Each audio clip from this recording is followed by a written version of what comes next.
자, 오늘은 두아디라 교회 빨리 진행하도록 하겠습니다. 자, 지난주에 두아디라 교회 못했었죠? 자, 두아디라 교회에는요, 두아디라는 사도 바울의 2차 전도 여행 중에 빌립보에서 만난 이 자주장사 루디아 기억하시죠? 루디아의 고향이 바로 두아디라입니다. 자, 당시 상업활동이 활발했던 도시, 아마 사회를 배웠던 분들 초등학교 때나 중학교 때, 고등학교 과정에 나오나요? 길드 조직이라고 들어보셨을 거예요. 길드 들어보셨나요? 길드라고 하는데요. 이 길드가 뭐냐면 쉽게 말하면 상인협동조합입니다. 상인협동조합인데 장사들 협동조합이 길드예요. 우리나라 보부상처럼. 그런데 모든 물건을 파는 그런 보부상이 아니라 금속이면 금속, 섬유면 섬유, 또 목공이면 목공, 이렇게 자기 고유의 기술자들끼리 뭉쳐 있어요. 그래서 자기네들끼리 협동조합을 만들어서 사회의 경제적인 변화와 정치적인 변화에 대처하는, 이걸 보고 뭐라고 하냐면 길드 조직이라고 합니다. 이게요 굉장히 선진화된 조직입니다. 그렇죠? 그렇기 때문에 이 보면은요 각각의 고유한 특징이 있어요. 그래서 뭐 금속 세공업자들은 무엇을 만들어서 놔두면은 뭐 장사가 잘 된다더라. 특히 장사하신 분들 그렇죠. 또 우리 시골에 산에 가보면은 고시래 같은 거 하잖아요. 농사 짓는 분들은 이런 거 하면은 또 뭐가 잘 된다더라. 물고기 잡는 분들은 또 뭐 어떤 그 추수랭이를 하잖아요. 그러면 안전하게 물고기 붕어를 이룬다더라.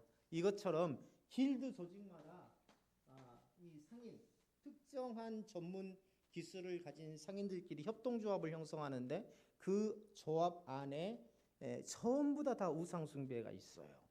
그래서 이 두아디라는요 길드 조직이 활발하게 움직였던 도시 중에 하나이고, 또 반면에 우상숭배가 굉장히 많았던 지역이 바로 이 루디아의 고향인 두아디라였더라는 것입니다. 자, 이 도시의 특징은요, 아합의 아내 이세벨 기억나시죠? 세기의 악녀라고 불리는 이 이세벨의 또 고향이기도 해요.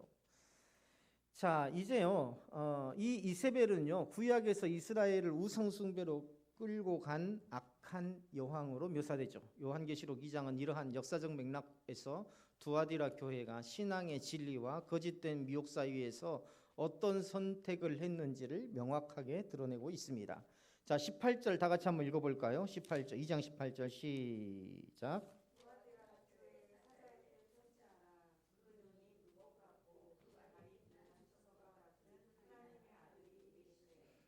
자, 오늘 이 라오디게 교회까지 어떻게든지 끝낼 겁니다. 그러니까 빨리 갈 거니까요. 성경 구절을 보면서 잘 따라오시기를 바랍니다. 가능하면 설명하는 것보다는 빨리 편성하지 않고 그대로 속히 진행해 나가보겠습니다. 자, 보세요. 18절에 보면 그 눈이 불꽃 같고 그 발이 빛난 주석과 같은 이가 가라사대. 눈이 불꽃 같다라는 것은요, 주님의 마음, 예수님께서 사람의 마음과 중심을 꿰뚫어 보시는 심판주의 속성, 심판주의 속성을 가지고 계신다는 거예요. 빛난 주석과 같은 발이라는 것은, 자, 여기에서요 주석은 먼저 왜 주석을 했을까? 빛난 구리, 빛난 금, 빛난 은도 있는데 왜 주석이라고 했을까? 주석은 녹이 슬지 않는데요, 공기 중에도. 자, 그리고요 부드럽고 잘 늘어나는 금속이랍니다. 또 한 가지 중요한 것은 뭐냐면 고대 사회에서는 이 주석으로 된 신발을 신었대요. 언제요? 귀족들이나 왕족들이. 이게 뭘 상징하냐면 신발은요 그 전쟁을 나갈 때 이 주석으로 된 신발을 주로 신었는데, 귀족이나 왕족들이 자신의 발을 보호하기 위해서 주석으로 된 신발을 신었대요. 그래서 물러서 이렇게 가공하기도 좋고 신발로 만들기도 괜찮아서, 그런데 이런 칼이나 화살에 내리쳐도 발이 보호가 되기 때문에 왕족들이나 귀족들이 이 주석 신발을 신었다고 합니다. 그래서 이 주석 신발은 왕권 또 귀한 어떤 귀족들이 신었기 때문에요. 그러한 것들을 상징한다. 그래서 왕권이라든가 이런 것들을 상징한다라는 것입니다. 그래서 여기에 보면은요, 빛난 주석 같은 발이라는 것은 자, 뭘 상징할까요? 왕이신 예수 그리스도. 다시 말하면 거룩하고 공의로운 심판자이신 예수 그리스도를 상징합니다. 자, 그런데요, 신천지는요 뭐라고 하냐면 빛난 주석 같은 발을 예수 그리스도의 권위와 심판의 능력으로 해석하기는 해요. 우리하고 똑같이. 그런데 이 권위가 마지막 때에 누구한테 위임된다? 이긴 자에게 위임된다. 이긴 자가 누군지 아시죠? 말 안 해도. 마지막 때에 이긴 자에게 위임된다. 그래서 이 계시록 22장 16절에 보면은요, 광명한 새벽별이라는 표현이 나옵니다. 이 광명한 새벽별이라 하셨다는 점을 근거로 주석 같은 발 역시 예수님의 영광스러운 신적 능력을 의미하고 이 권능이 이긴 자로 나타난 사명자, 곧 자신들이 주장하는 새 이름을 받은 자에게 이 예수 그리스도의 권능이 위임되었다라고 주장을 합니다. 따라서 이들은 주님의 심판과 통치권이 더 이상 예수님께 속해 있는 것이 아니라 그 심판과 통치권이 누구에게 갔다고 생각을 하는 거예요? 교주에게 갔다고 생각하죠. 그래서 이 이긴 자가 예수 그리스도가 마지막 때의 심판주로 오신 이 빛난 주석과 같은 발, 심판주로 오신 예수님의 권능과 예수님의 이 심판의 능력이 누구에게? 이긴 자. 다시 말하면 신천지 교주에게 가서 그가 그 권세를 가졌다라고 주장을 합니다. 그러니까요, 어때요? 신천지를 탈퇴하는 것은요 불가능한 겁니다. 사실상은 불가능해요. 왜냐하면 우리가 하나님을 믿을래 안 믿을래, 예수 그리스도를 구주로 안 믿으면 내가 너 살려줄게 하면 어때요? 쉽게 포기할 건가요? 물론 뭐 목숨 앞에서 두렵지 않은 사람들은 없겠지만 여기 계신 분들은 다 목숨 걸고 순교할 줄로 믿습니다. 저 가운데 계신 분들은 안 하시는 것 같아요. 저 장로님 그쪽으로는 아멘을 안 하시는 것 같아요. 신천지에서도 마찬가지예요. 이 이만희 교주를요 이렇게 예수 그리스도의 권능을 위임받았다는 건 재림 예수라는 말은 안 합니다. 직접적으로는 안 해요. 하지만 실제로 예수 그리스도의 마지막 심판의 권능을 누가 위임받았다 그래요? 교주가 위임받았다고 하므로 실제적으로 예수 그리스도의 권위를 행사하는 사람, 즉 재림 예수로 이야기하고 있는 겁니다. 그렇기 때문에 여기에 빠져들면요 나오지를 못해요. 자, 볼게요. 오늘 이 18절은요 예수 그리스도의 심판자 되심을 나타낸 것이지 그 권위를 인간에게 계승시킨다는 말씀이 나오나요? 18절에서 안 나옵니다. 또 새벽별은 특정한 인간에게 주어진 권위가 아니라 종말의 완성을 예표하는 그리스도의 영광을 나타내는 것입니다. 거기 옆에다 써놓으세요. 새벽별은 종말의 완성을 예표하는 그리스도의 영광을 나타낸다. 자, 19절로 넘어갈게요. 다 같이 한번 읽어볼까요? 19절 시작.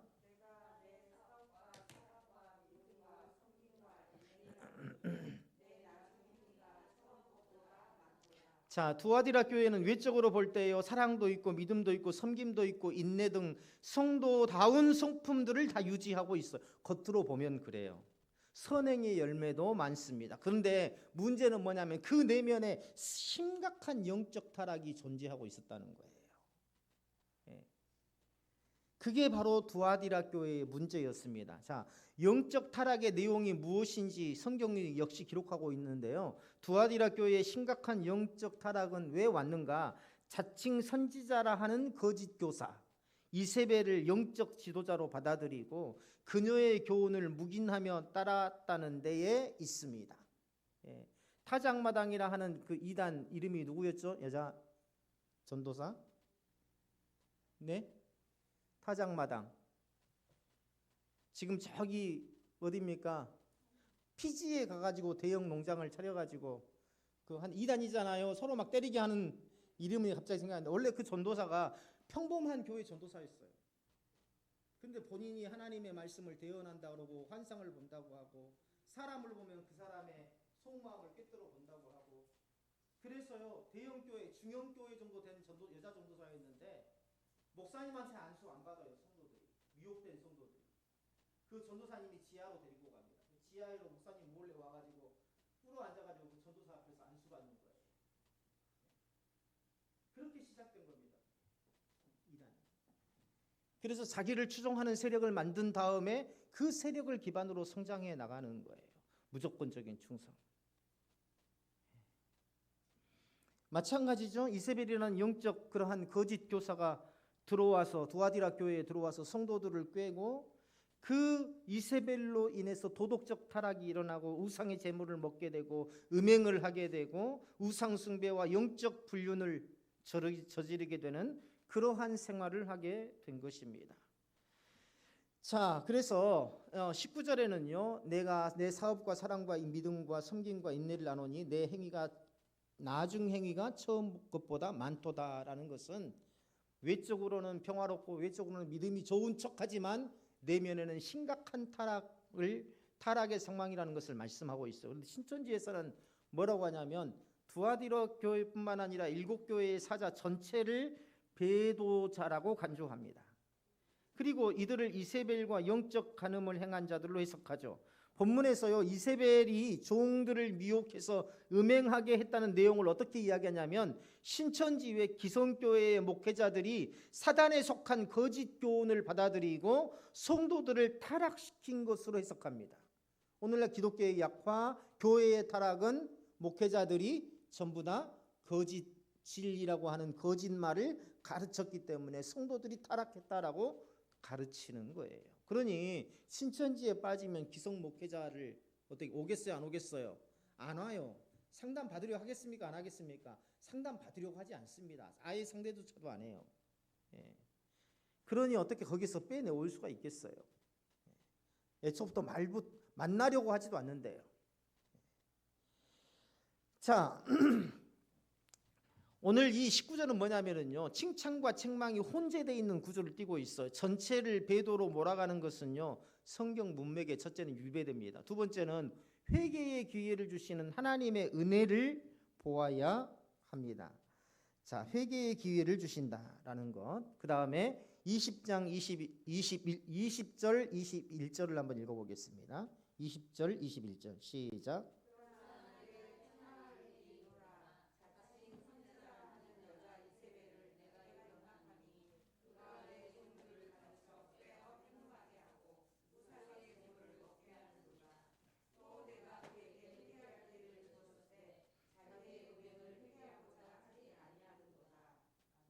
네, 아까 앞에 19절에서 같이 설명했습니다. 이세벨은 상징적으로 자칭 선지자이고 교회를 타락하게 만든 거짓 교사이고, 자, 이 이세벨의 교훈으로 두아디라 교회의 성도들이 많은 우상 숭배와 영적 음행에 빠졌다. 근데 교회가 이를 묵인했어요. 교회가 이를 묵인했습니다. 그래서 큰 해악이 되었던 겁니다. 신천지에서는요. 이세벨은 니골라당의 교리를 전하는 거짓 목자, 다시 말하면 기성교회의 목회자라고 가르칩니다. 자, 그런데요 두아디라 교회에서는요 니골라당이 있어요 없어요? 니골라당이 있다는 소리가 나왔습니까 안 나왔습니까? 안 나와 있어요. 니골라당 없습니다. 또 이세벨은요 상징적으로 여자이고 거짓된 교훈과 타락을 나타내는 인물이지 니골라당의 교리를 전한다라고 구체적으로 언급하고 있지 않아요. 그런데 신천지에서는 이 이세벨이 니골라당의 교리를 전했다라고 이야기하고 있는데 앞서 우리가 2장에서 뭐였어요? 니골라당이 곧 누구라 그랬습니까? 기성교회 목회자들이라고 했죠. 그래서 그거하고 연관시키기 위해서 그렇게 해석을 하고 있는 겁니다. 자, 22절 23절 보겠습니다. 읽어보겠습니다. 시작.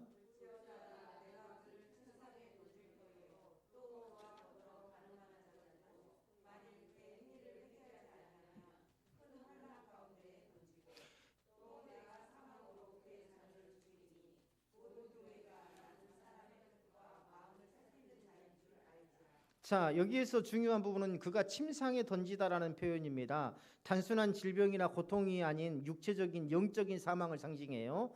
적어 놓으세요. 육체적 영적 사망을 상징한다. 어디 뭐가요? 침상이. 그래서 하나님께서 회개하지 않는 죄인에게 내리시는 심판의 성격을 지닙니다. 회개하지 않는 자. 두아디라 교회에 이세벨의 교훈을 용납한 것을 회개하라고 했는데 회개하지 않는 자는 육체적으로 영적으로 죽게 된다라는 이 경고를 지금 내리시는 거죠. 이세벨의 잘못된 교훈과 영적 음행을 동조하거나 영향을 받은 자들은 자녀들로 비유돼요. 자녀들. 자, 여기에서요 우리가 중요한 건 뭐냐면 여기에서 자녀들이라고 나오는데 자녀들은 실제로 문자적인 자녀가 아닙니다. 문자적인 자녀가 그 사람들의 자녀를 말하는 게 아니에요. 뭐냐면 거짓 교훈의 산물로서 나타나는 불신앙적 열매들입니다.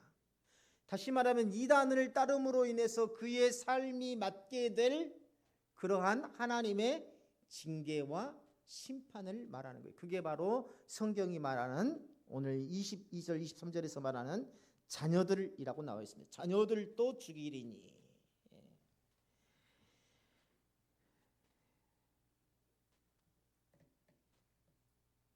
거짓 교훈을 받음으로 인해서 자기가 누렸던 모든 것들을 다 잃게 된다는 거죠. 완전히 다 잃게 된다는, 삶이 완전히 파멸된다는 걸 의미하는 겁니다. 이 경고는 단순한 파괴 선언이 아니라요, 교회로 하여금 거짓 교훈을 경계하고 회개할 기회를 주시는 하나님의 은혜를 깨달으라라는 것입니다. 근데 신천지는 뭐라고 하냐면은요, 이 침상을 둘째 사망이라고 합니다. 둘째 사망. 둘째 사망이 뭐라고 그랬죠? 둘째 사망이 뭐라 그랬어요? 벌써 두 번, 세 번째 이야기한 것 같은데 둘째 사망은 신천지에 들어오지 않는 자들이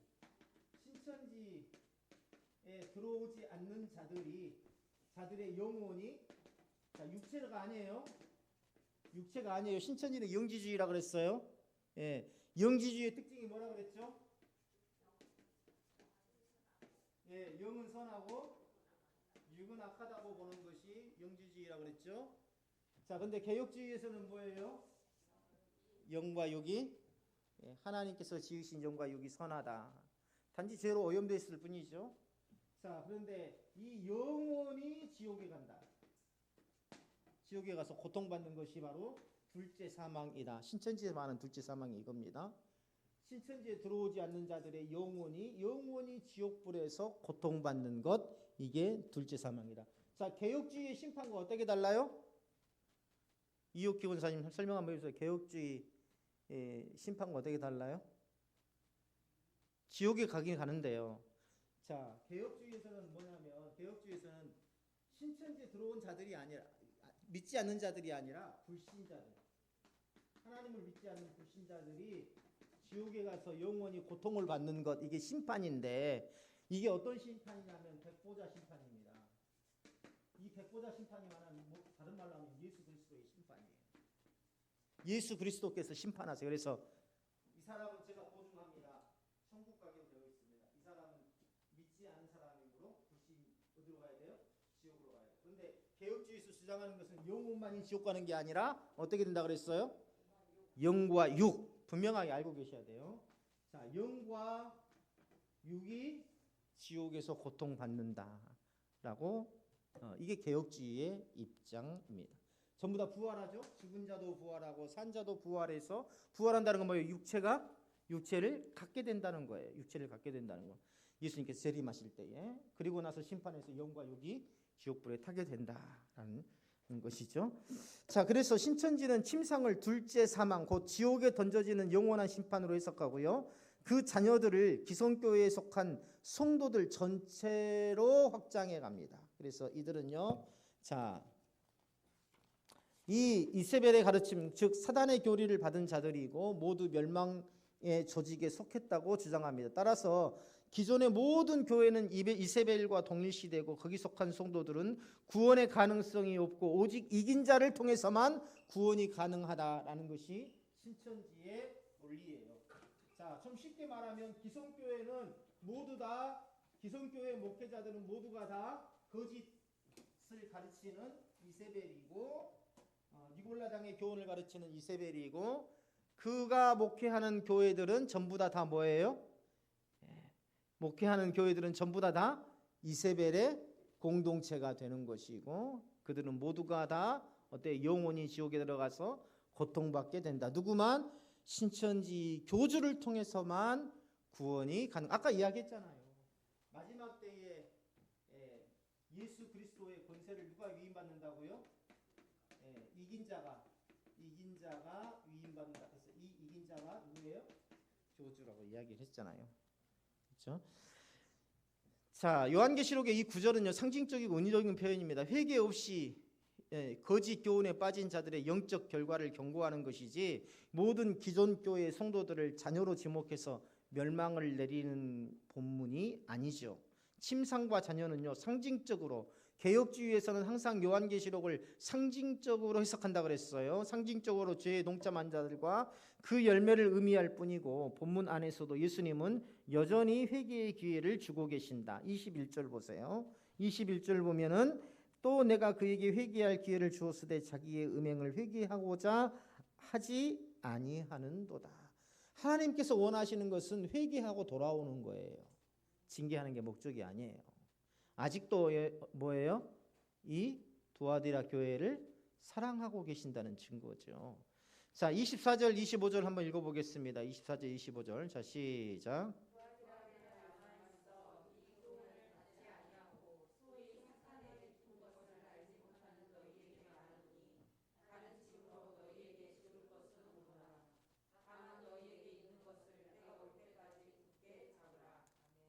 아멘. 여기서 굉장히 중요한 대목이 나옵니다. 여기서 먼저요, 사단의 깊은 것이라는 것은요, 사단이 교묘하게 파놓은 미혹의 함정을 말합니다. 그리고 여기에 빠지지 않는 성도들에게는요, 더 무거운 짐을 지우지 않겠대요. 이게 하나님의 약속입니다. 자, 그리고요, 여기서 주님의 관심은요, 신실하게 살아가는 자들을 더욱더 격려하고 보호하시는 데 있습니다. 죄가 있는지 없는지를 탈탈 털어가지고 어떻게든지 얘를 혼내주려고 하는데 목적이 있는 게 아니라, 그래도 힘들고 어려운 가운데도 믿음을 지키려고 하는 성도들을 지키고 보호하시려는 그 하나님의 마음이 담겨져 있다라는 거죠. 여기에 보면 있는 것을 굳게 잡으라, 거기다 밑줄을 그어 보세요. 이 말씀은요 그들이 현재까지 지켜온 신앙과 사랑과 인내의 열매를 포기하지 말고 끝까지 지키라는 겁니다. 내가 지금처럼 그래도 어려운 가운데에도 예배를 드릴 수 없는 상황 속에서도, 기도할 수 없는 상황 속에서도, 이러한 상황 속에서도 포기하지 않고 인내하면서 하나님을 믿는 믿음으로 신앙생활을 해왔던 것처럼 앞으로도 그렇게 하라는 것입니다.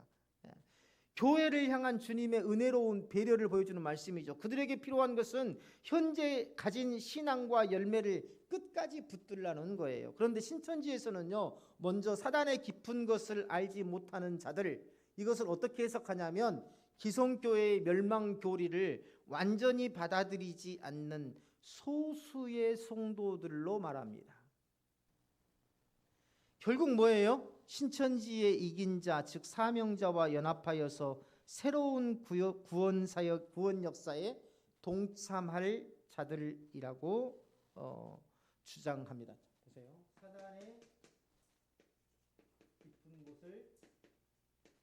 깊은 것을 알지 못하는 자. 뭐예요? 사단의 깊이 빠지지 않았다는 소리잖아요. 그렇죠? 예.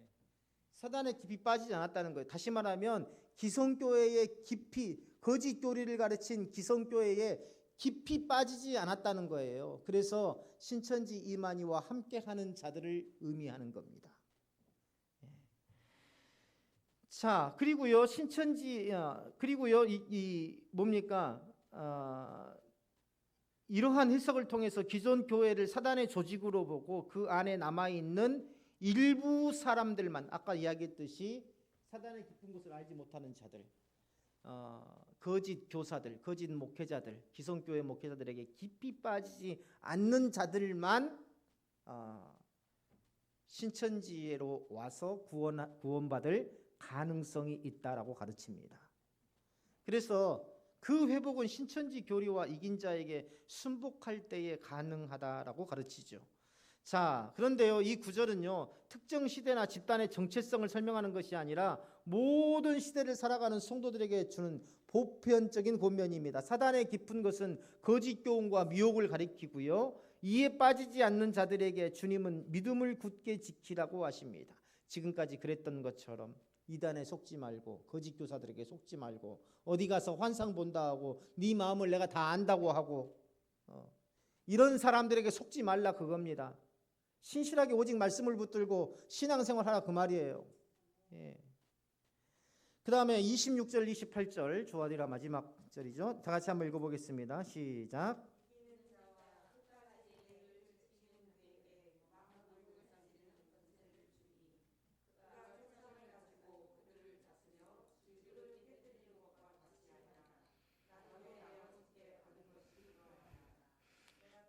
자, 여기서 이긴 자라는 것은 환난과 유혹 가운데에도 예수님의 말씀을 끝까지 지키며 순종하는 성도들을 말하는 거죠. 그랬죠? 자, 이긴 자가 바로 그겁니다. 개혁주의에서 말하는 이긴 자가 누구라고요? 어떤 성도들? 네? 그렇죠. 환난과 핍박 중에도 끝까지 믿음을 포기하지 않는 성도들을 모두가 이긴 자라는 이 대명사를 사용해서 말씀하신 거예요. 그런데요, 뭡니까? 여기에 뭐가 나옵니까? 무슨 말이 나와요? 생소한 단어가 나오죠? 27절 보세요. 그가 철장을 가지고 그들을 다스려 질그릇 깨뜨린 것과 같이 하리라. 신천지에서 자주 인용하는 말이 바로 이 철장 권세라는 말입니다. 철장 권세. 자, 그들에게 주어지는 이 철장 권세는요, 시편 2편의 메시아적 예언을 바탕으로 하는 겁니다. 다시 말하면 시편 2편 9절 한번 보세요. 9절을 그대로 인용해 놓은 거예요. 시편 2편 9절에 보면은요, 어떤 구절이 나와 있냐면 내가 철장으로 그들을 깨트리며 질그릇같이 부수리라, 이렇게 기록되어 있습니다. 이 철장이 뭐냐면은요, 쇠로 만든 지팡이를 말합니다. 철장이 뭐라고요? 네, 쇠로 만든 지팡이입니다. 철장이라고 하니까 이렇게 사람을 가두는 철장을 생각해서는 안 돼요. 쇠로 만든 지팡이. 그래서 그걸로 사람을 때리쳐서 어떻게 해요? 죽이죠. 그렇죠? 자, 그런데요, 이건 뭐냐면은 철장 권세라는 것은요, 뭡니까? 왕권을 상징해요. 예, 권위를 상징해요. 아까 뭐가 또 왕권, 권위를 상징한다 그랬죠? 그렇죠. 예, 주석 신발을 신은 이 발이 바로 왕권과 권위를 상징한다고 했처럼 이 철장도 왕권과 권위를 상징합니다. 그래서 내가 철장으로 그들을 깨뜨리며 질그릇같이 부수리로다라는 이 시편 2편 9절의 말은 뭐냐면 내가 그리스도의 권세로서, 세상을 이기신 그리스도의 권세로서, 하나님의 능력으로서 내가 능히 이기리라라는 시인의 선포예요. 그런데 신천지에서는 이걸 갖다가 뭐라고 하냐면 교권으로 해석합니다. 철장을 뭘로 해석한다고요?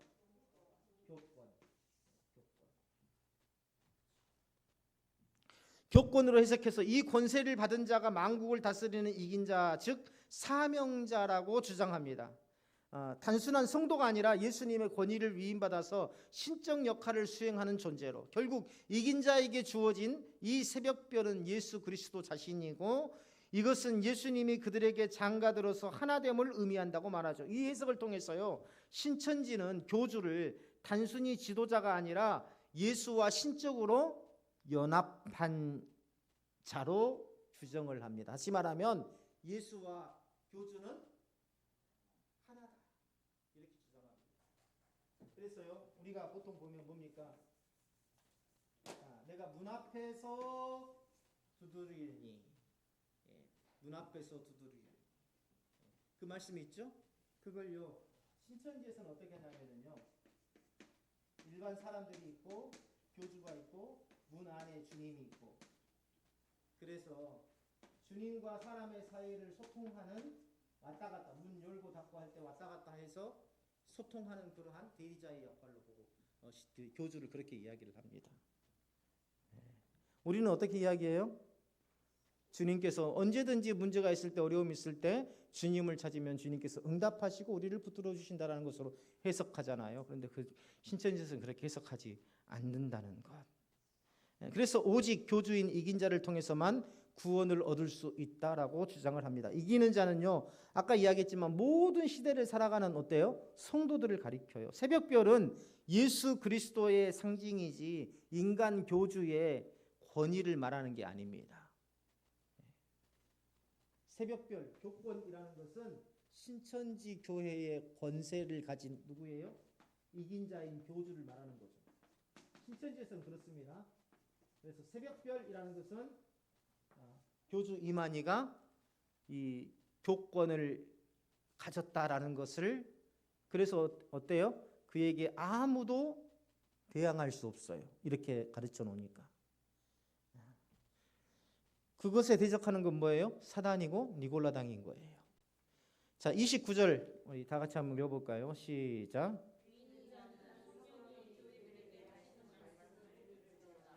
네, 이 말씀은 일곱 교회 전체에게 주어진 경고이자 권면입니다. 성령의 음성은 특정 개인에게만 주어지는 것이 아니라 모든 성도가 귀 기울여야 할 하나님의 말씀이다. 지난 시간에 말씀드렸던가요? 지난 시간에 새벽에 말씀드렸었죠. 다니엘서 할 때에 성령의 음성을 들었다, 하나님의 음성을 들었다, 이런 모든 것들, 그렇죠? 초자연적인 현상, 어떤 개인을 통해서만 이루어지는 게 개인을 통해서 이루어지는 게 아니다. 그랬죠? 자, 어디에서 만나면 히데겔 강가에서 다니엘이 양쪽에 강 이쪽 저쪽에서 천사 둘을 보게 되죠. 그래서 언제쯤 그런 환란이 올까? 왜 이를 주실까? 자기네들끼리 대답하죠. 이렇게 말하는 이유가 뭐였다고요, 원장님? 그렇죠. 구약에 나오는 신명에 나오는 두 증인, 다시 말하면 공적인 효력을 증인으로서의 증거로서의 공적인 효력을 얻기 위해서는 두 사람, 두세 사람 이상의 증인이 필요했다. 한 사람은 돼요, 안 돼요? 안 돼요. 그래서 내가 하나님의 말씀을 들었어. 몇 분 내가 해석했는데 네 꿈 내용이 이런 거래. 내가 하나님 앞에 기도해 보니까 이런 거 믿으면 돼요, 안 돼요? 안 돼요.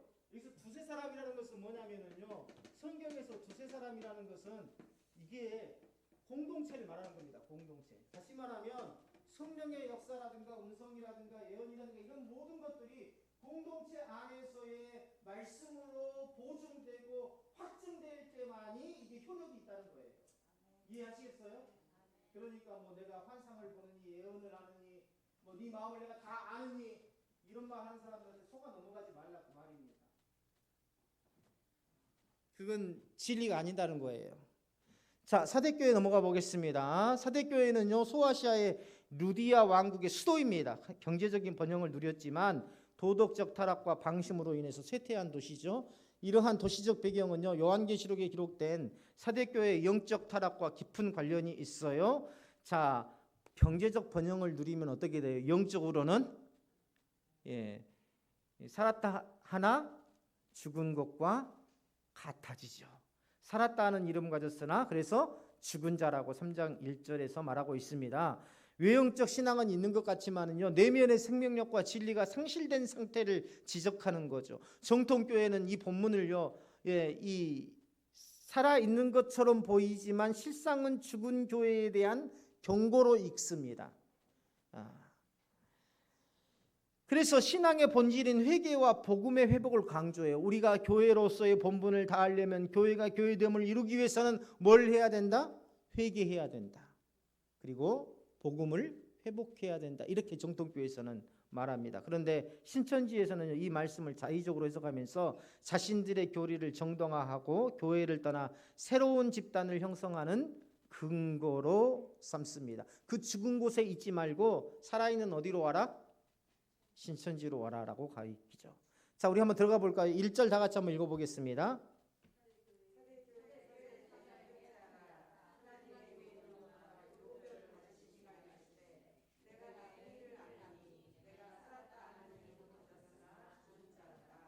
자, 여기서 7영 밑줄 그어보세요. 이건 뭐냐면 성령을 상징합니다. 7은 무슨 숫자?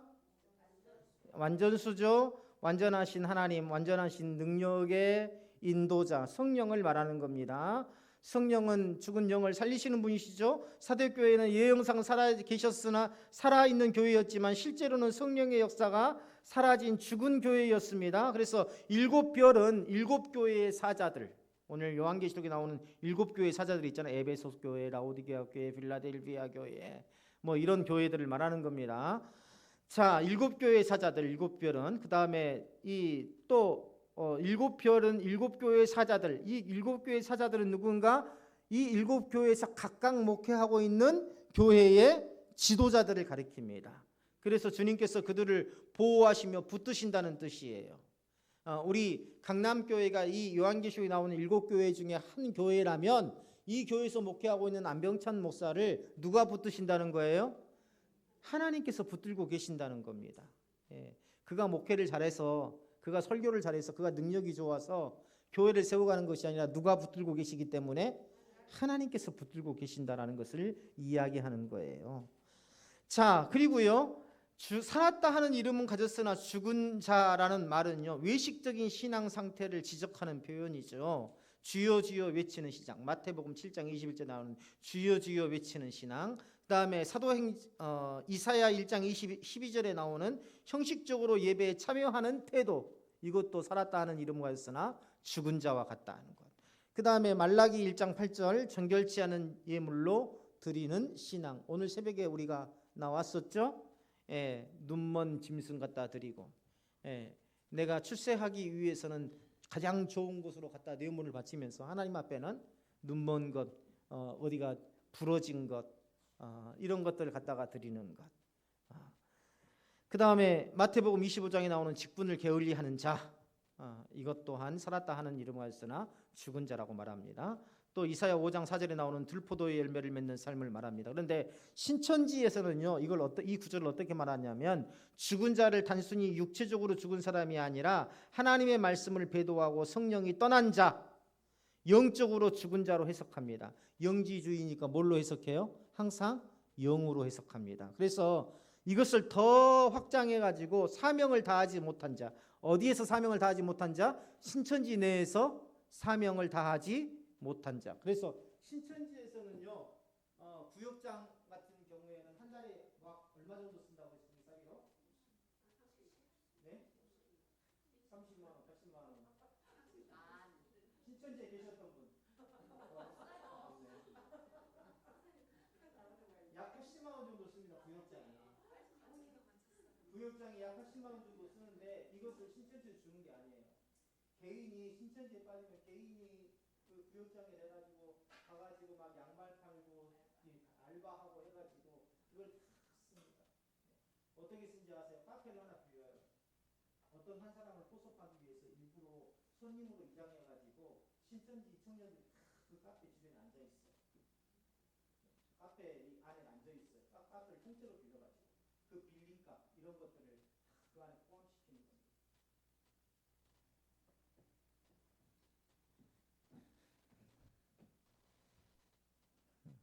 그래서요, 신천지에서는 매월 각 청년들에게, 왜 신천지가 그렇게 열심히 포섭을 하냐면요, 할당량을 줘요. 1인당 10명이면 10명. 그래서 그 할당량을 채우지 못하면 불충한 자, 불충한 자로, 믿음이 없는 자로, 이렇게 북한 같으면 자아 비판 같은 어떤 그런 과정들을 거치게 됩니다. 저녁에 모임할 때. 그래서 사명을 다하지 못한 자, 자신들의 기준에 미치지 못한 기존 교회 목회자나 성도들을 죽은 자라고 표현을 합니다. 신천지에서는. 그리고 일곱 별에 대해서는요, 요한계시록 1장에 등장하는 아시아의 일곱 교회 사자들로 보면서도 이를 자의적으로 자신들이 설정한 장막성전의 일곱 사자들로 연결시키고 있다. 자, 장막성전의 일곱 사자들이라는 것은 1970년부터 1980년대까지 장막성전이라는 유재열의 장막성전이라는 이단이 있었습니다. 혹시 기억하신 분 있나요? 권사님 같은 경우는 아시겠네, 그렇죠? 장막성전이라는, 들어보신 분 아마 있을 겁니다. 근데 이 신천지가 여기에서 유래됐어요. 그래서 이 장막성전에서 함께했던 7명의 목회자들이 있습니다. 그들이 결국은 신천지를 떠났지만 그래서 그들을 배도자, 죽은 자라고 정죄하는 겁니다. 자, 결론입니다. 성경은요, 사대교회의 사자들을 개인이 아니라 교회의 대표로 나타낸다는 것. 죽었다는 표현은 완전한 멸망이 아니라 회개의 기회를 포함한 경고이다 라는 것. 부모님이 자식들에게 이야기할 때 너 죽을래? 이렇게 하잖아요. 그럼 이게 정말로 죽이겠다는 겁니까? 아니잖아요. 너의 잘못을 뉘우치라는 거죠. 회개하라는 거죠. 그런 의미죠. 마찬가지입니다. 자, 2장 2절 읽어보겠습니다.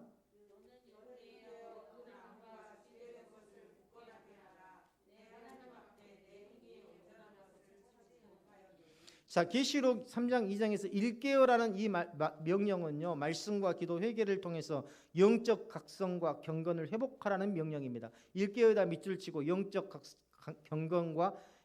각성과 경건을 회복하라는 의미. 또 죽게 된 것은 이미 죽은 것이 아니라 지금은 희미하지만 아직 소망이 남아있는 그런 상태를 말해요. 내가 죽게 되었다는 것은 지금 죽었다는 말입니까? 아니면 죽을 수도 있다는 말입니까? 죽을 수도 있다는 말이잖아요. 그렇죠. 아직 소망은 남아 있어요. 희망이 남아 있어요. 예. 하나님께서는요, 그것을 완전히 없애지 않고 회복의 기회를 주시기 위해서 남겨두셨다. 베드로후서 3장 9절에 보면 아무도 멸망하지 않고 다 회개에 이르기를 원하신다. 이게 주님의 마음입니다. 예. 예.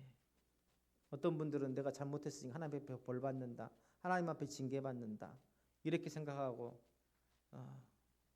하지만 그건 잘못된 생각입니다. 하나님께서는 다 모두가 잘 되기를 원하세요. 예. 때로는 그래서 야단도 치시고 때로는 징계도 하시지만 그 모든 것들이 우리를 살리기 위한 것이다 라는 것. 성령 안에서 순종함으로 맺어지는 내적인 열매들, 로마서 8장에서 말씀하고 있지 않습니까? 그런데 신천지에서는요, 이 죽게 된 것을 어떻게 해석하냐면 영적으로 죽은 교회라고 해석합니다. 영적으로 죽은 교회, 죽을 수도 있는 교회가 아니라 영적으로 죽은 교회라고 당정해요. 또 사명을 상실한 목회자들이나 기성교회 성도들이라고 말합니다. 그래서 신천지 입장에서 볼 때 이 강남교회 지금 여기 앉아 있는 분들은 다 지금 죽은 거예요. 지금 신천지 입장에서 보면 저도 죽은 자고. 그래서 기성교회를 해체하고 자신들만이 참 진리의 회복자로 세워져야 한다라는 그런 논리를 신도들한테 주입하고 있죠. 자, 그래서요, 이들은 죽음이라는 표현을 완전한 배도와 멸망의 상징으로 봅니다. 오늘 2절에 나오는 죽음이라는 것을 완전한 배도와 멸망의 상징으로 봐요. 그로부터 벗어나는 유일한 길이 신천지의 교리를 따르고 이긴 자에게 속한 것이라고 가르칩니다. 자, 그런데 죽게 된 것은 아까 이야기했죠? 완전히 죽은 것이 아니라 어떤 상태다? 회복이 가능한 상태다. 회복이 가능. 죽게 된 것은 죽었다는 말이 아니죠. 완전히 죽었다는 말이 회복이 가능한 상태. 다시 말하면 회개가 가능한 상태. 하나님께서 그것을 굳건하게 하라고 명령하신 것은 여전히 회복의 여지가 있다라는 것을 전제로 한 것이죠. 자, 3절 다 같이 한번 읽어보겠습니다. 3절 시작.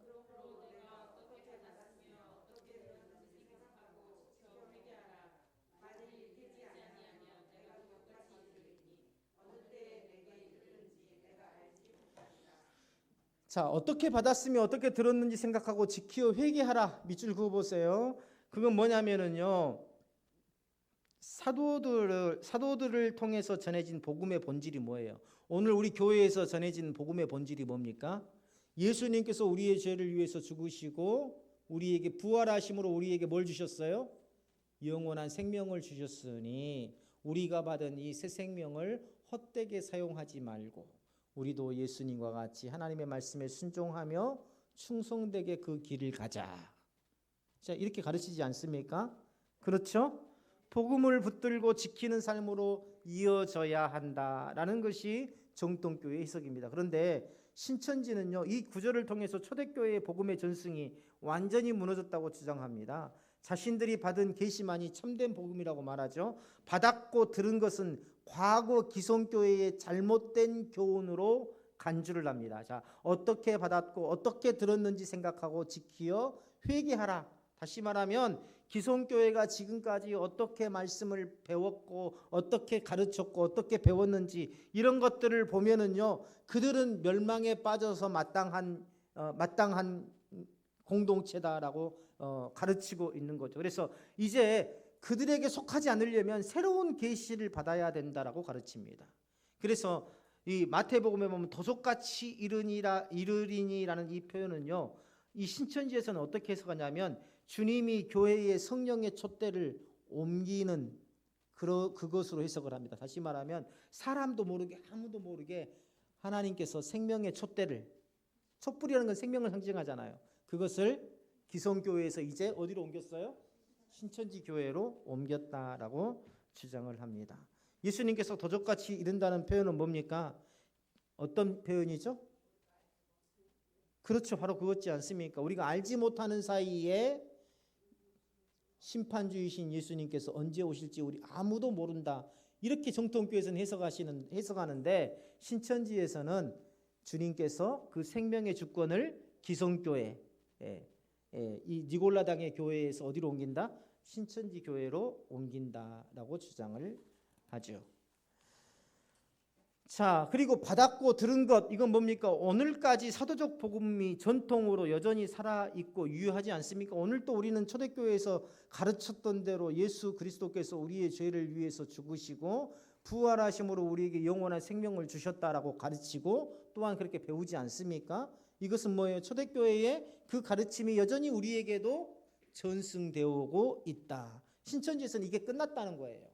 그리고 이제 신천지를 통해서 새로운 계시가 열리고 있다라고 말하고 있는 겁니다. 자, 4절 읽어보겠습니다. 4절 시작.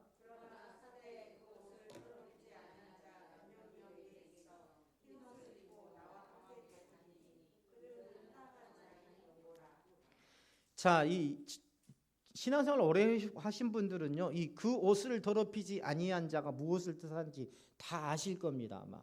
그렇죠. 체계적으로 설명을 못해서 그렇지 다 아실 거예요. 마음으로는요. 예수 그리스도의 보혈로 죄 씻음을 받고 날마다 말씀에 순종하며 거룩함을 지켜가는 성도를 가리킵니다. 여기에서 옷이라는 건 뭐냐면 신부에게 입혀진 의의 세마포를 말합니다. 신부에게 입혀진 의의 세마포. 그래서 곧 예수님의 의를 덧입은 정결한 삶을 상징해요. 계시록 7장 14절에 나온 것처럼, 자, 그 옷을 더럽히지 아니한 자에서, 이 더럽히지 아니한 자라는 것은 예수 그리스도로 구원을 받아서 날마다 주님께서 가르쳐 주신 그 말씀대로 순종하며 따라가는 사람을 말하는 것이고, 여기에서 그 옷이라는 것은 뭐예요? 예수님께서 나에게 입혀주신 뭡니까? 의의 옷, 의의 옷. 그걸 뭐라고 하죠? 신학에서는 칭의라고 하죠. 칭의. 의롭다 칭함을 얻은 것. 그것을 요한계시록에서 지금 옷이라 표현하고 있는 거예요. 그래서 흰옷을 입고 함께 다닌다라는 이 표현 있잖아요. 그렇죠? 4절에 보면 흰옷을 입고 함께 다닌다는 표현은요, 이 종말의 영광스러운 구원과 주님과의 영원한 교제를 누리는 자들의 모습을 묘사하고 있는 겁니다. 다시 말하면 재림하신 예수님과 더불어서 하나님의 나라에서 영광 가운데에 함께 살게 될 것을 이야기하고 있어요. 그런데 신천지는 뭐냐면 흰옷 입은 자들을요, 기성 사대교회를 떠나서 이만희와 함께 새로운 조직을 세운 인물들로 해석합니다. 흰옷 입은 자들, 기성교회를 떠나서 신천지로 와서 신천지에서 충성한 자들을 흰옷 입은 자들이라고 해석을 해요.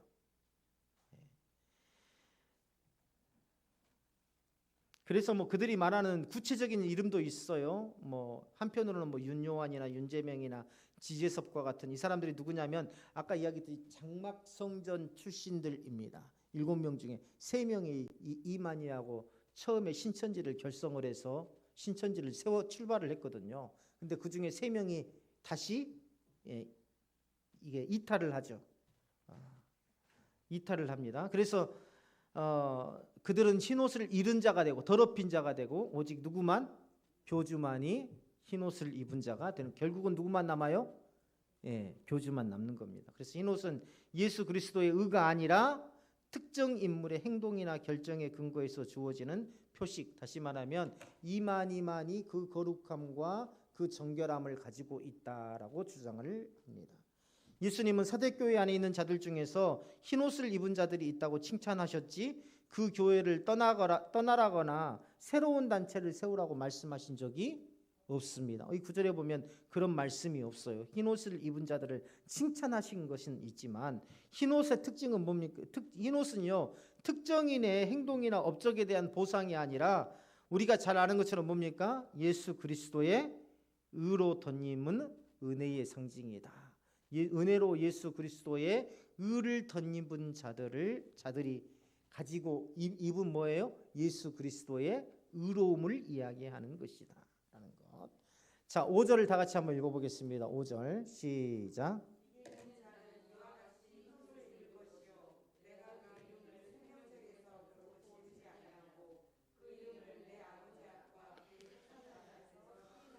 여기서 이기는 자 나오죠? 이제 이긴 자는 설명 안 해도 잘 아실 것 같아요. 그렇죠? 이기는 자는 신천지에서는 교주를 이야기하는 겁니다. 그 다음에 흰옷을 입는다는 표현이 뭐라고요? 그렇죠. 예수 그리스도의 구속으로 의로움을 입은 것, 이걸 갖다가 흰옷을 입는다라고 표현을 합니다. 그리고요 여기에 보면은요 또 새로운 게 나오죠. 생명책이 나옵니다. 자, 생명책은 뭐예요? 이정은 권사님이 생명책이 뭡니까? 예, 이정현이라고 있어요. 이정현 권사님. 예. 계신 분이 그럼 이야기해 보세요. 생명책이 뭐예요? 제 이름이란 어떤 이름이죠? 이정현. 어떤 이름이죠? 어디로 갈 사람? 그렇죠. 예. 천국으로 갈 사람들의 이름이 기록된 책이 생명책이잖아요. 그런데 신천지에서는 이 생명책을 뭐라고 해석하냐면 교적부로 해석합니다. 교적부. 그래서 신천지에서 나간 사람들 있잖아요. 그 사람들한테는 집 주소로 증명서를 보내요. 당신은 더 이상 우리의 그 뭡니까? 제가 교족부대가 그림을 PPT를 내가 가지고 올라다가 안 가지고 왔는데요. 그 증명서를 보내요. 당신은 더 이상 우리의 구성원이 아닙니다라는 그런 걸 보내요. 교족부에서 파는 것은 어때요? 이제 영원한 멸망으로 가는 거예요. 그들이 받아들이는 의미입니다. 그게.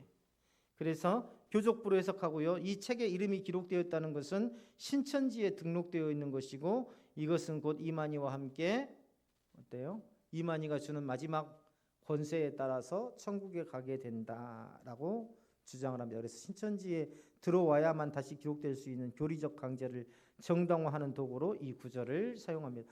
우리가 들으면은요 어때요? 그 말도 안 되는 말에 속아 넘어갈까라고 생각하잖아요.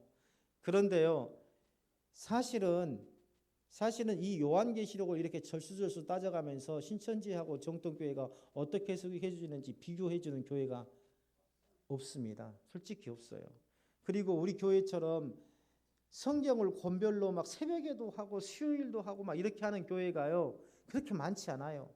보통 주일 예배만 왔다 갔다 하고요. 거기에서는 왜냐하면 주일 예배에서는 새신자들도 있잖아요. 그렇기 때문에 성경을 깊이 있게 가르쳐주지 못해요. 목사님들이 실력이 없어서 그러는 게 아니라 그런 여건이 안 됩니다. 주일 오전 예배에서는 성경을 깊이 있게 가르쳐줄 수 있는 여건이 안 돼요. 그런데 주일 예배만 왔다 갔다 해가지고는 성경 지식이 전혀 없는 거예요. 근데 신천지에 빠지게 되면 딱 앉혀놓고 몇 달 앉혀놓고 신학원에서 6개월 동안 앉혀놓고 계속 이것만 가르치거든요. 소그룹 모임에 또 해가지고 단체로 가르치고 소그룹 모임에 가지고 가르치고 또 가르치고 또 자기네들끼리 카페 가가지고 또 나눔하고 그러면서 세뇌가 돼가는 겁니다. 그래서 이걸 진리로 받아들이는 거예요. 성경에서 말하는 생명책은요 하나님의 주권입니다. 하나님의 주권 안에 있어요. 하나님의 주권 안에 있습니다. 우리가 어떤 분들도 이런 말을 해요. 스스로 목숨을 끊은 사람은 스스로 살인한 거니까 그 사람은 틀림없이 어디로 갈 것이다? 근데 그것도 모르는 거예요. 누구만이 아세요? 하나님만이 아시는 겁니다. 하나님만이 아시는 거예요. 스스로 생명을 끊었다는 것이 꼭 어떤 행위적으로 보면 살인이라고, 법적으로 보면 살인이라고 말할 수는 있지만 어때요? 그게 영적인 병, 마음의 깊은 병으로 인한 것들, 그 다음에 죽는 과정에서 우리가 볼 때는요, 그것이 굉장히 찰나의 순간 같지만 사실은요, 생명이 끊어지는 그 사람들 입장에서 보면 굉장히 긴 시간이라 그래요. 굉장히 긴 시간. 교통사고 나가지고 꽉 해가지고 받아가지고 사람이 의식을 잃어가면서 사망을 했어요. 그런데 볼 때는 순식간에 부딪혀가지고 사람이 죽은 것 같지만 그 죽은 자는요, 그 생각 속에서, 그 짧은 시간 속에서 자신의 모든 인생이 스쳐간대요. 그 과정 속에서 자신을 돌아보고 누구를 영접할 수 있어요? 하나님, 주님을 영접할 수 있는 거예요. 그렇기 때문에 그것 또한 뭐예요? 하나님의 주권 안에 달려있는 거지. 우리가 그것을 무슨 받았느니 못 받았느니 이렇게 함부로 이야기를 하면 된다 안 된다? 안 된다는 거예요. 그래서 권사님 그렇게 이야기하시면 안 되죠. 그렇게 아유 참. 그래서 안타까운 일이죠. 안타까운 일이지만 그러나 그것을 우리가 천국 갔냐 지옥 갔냐 이런 식으로 말하면은 절대 안 된다. 그 역시 뭐예요? 하나님의 주권에 있기 때문에 그렇죠. 생명책은 그래서 오직 하나님의 주권 아래에 있는 구원의 명부다. 하나님의 주권 아래에 있는 구원의 명부다. 뭐가요? 생명책이. 그래서 예수 그리스도의 피로 구속받은 자만이 그 이름이 기록되는 책이다. 그래서 생명책의 이름은요, 복음을 믿고 하나님의 은혜를 따라 구속받은 자들에게만 허락되는 영적 기록이다. 자, 오늘 여기까지만 하겠습니다. 빌라델비아 교회하고 라오디게아 교회까지 가려고 그러는데 도저히 안 될 것 같아요. 다음 시간에 빌라델비아 교회하고 라오디게아 교회 그냥 막 설명도 빼먹고 막 빨리 갔는데 그래도 여기까지밖에 안 되네요. 다음 시간에 빌라델비아 교회하고 라오디게아 교회 마무리하도록 하겠습니다.